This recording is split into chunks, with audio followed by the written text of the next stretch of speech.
Our number one story in the countdown, public ridicule as a critical political component.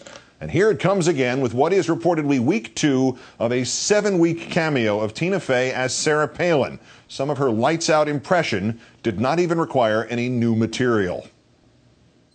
Every American I'm speaking with, we're ill. Like every American I'm speaking with, we are ill. But ultimately, what the bailout does is help those who are concerned about the health care reform that is needed. But ultimately, what the bailout does is help those that are concerned about the health care reform that is needed to help shore up our economy. It's got to be all about job creation. It's got to be all about job creation, too. To shoring up our economy and putting it back on the right track. Also to shoring up our economy and putting Fannie and Freddie back on the right track. So health care reform and reducing taxes. And so health care reform and reducing taxes. And reining in spending. And reining in spending.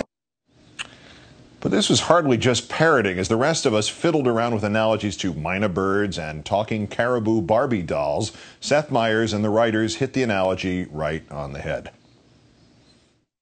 Katie, I'd like to use one of my lifelines.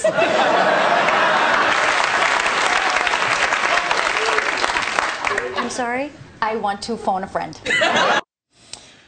Let's turn now to Emily Heil, who writes the Heard on the Hill column for Roll Call, the newspaper of record for Capitol Hill. Thanks for your time tonight, Emily.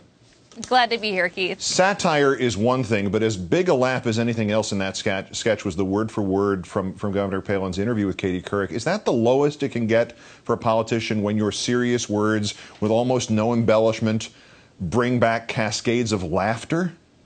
You know, Keith, I am not going to ever say that anything is the lowest it can get for a politician, because I think you and I both know that there is no limit to how low that bar can go. But honestly, it is interesting and very significant when you don't even have to write punchlines, when the candidate writes them him or herself. I think it really reminded me of George H.W. Bush. You remember Dana Carvey using all those great lines that were actually mined from actual presidential speeches. You know, read my lips. You know, those kind of things. And they really rang so true because they actually came from the candidate's mouth. And I think, you know, with Sarah Palin, the danger is even greater, because most of the time when you see a satiric version of a political figure, you have the real version to compare it to. In this case, we don't. And so in the same way that sort of Dana Carvey sort of owned the persona of George H.W. Bush, it seems that it's easier for Tina Fey to sort of own the persona of Sarah Palin, at least for a little while, until we actually see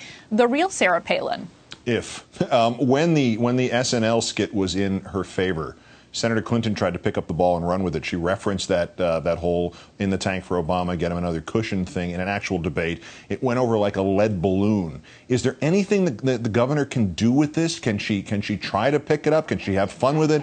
Go on the show, embrace this somehow?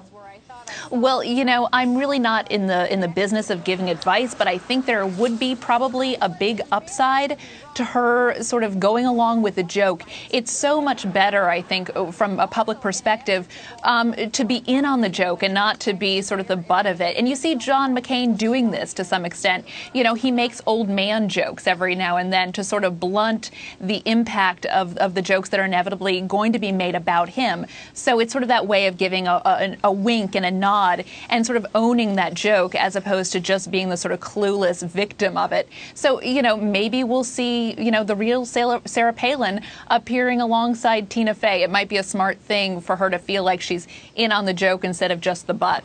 Is it always a bad thing to have this happen? Because obviously the Jerry Ford reference, while they were harpooning him every week, he went from 33 points down to 31 points at the end against Carter. Is there some way this could work, even a sympathy measure for Governor Palin?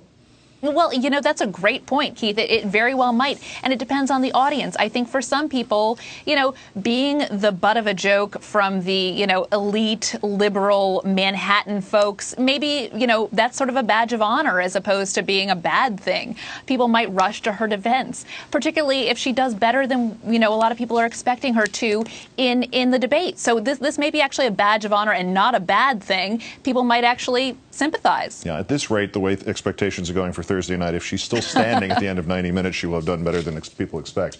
Emily Heil, columnist for Roll Call. Thank you, Emily. Glad to be here, Keith.